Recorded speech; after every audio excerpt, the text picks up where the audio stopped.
Hi YouTubers! This I'm going to show you is just a really simple trick to do a sort of modern farmhouse type of look, but on a really low budget to get a integrated hood fan look at really minimal cost. So this is a framed in drywall cavity. It's just normal 2x4 framing. Create a box on the wall up to ceiling and then covered with drywall, and then you just paint it to match your walls.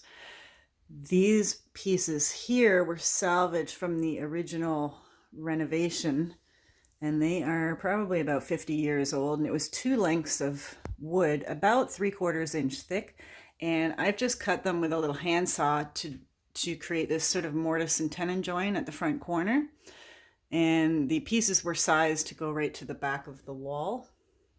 And then there is an MDF panel underneath that is glued and screwed up into the drywall cavity, and a cutout made into that, which the integrated hood fan itself fits into and screws into.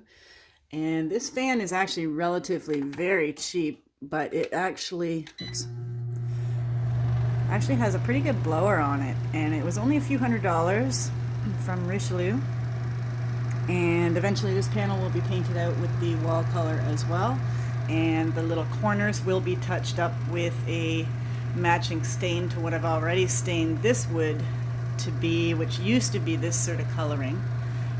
And you can do this with a few pieces of wood that you leave out over winter and let them rust up a bit.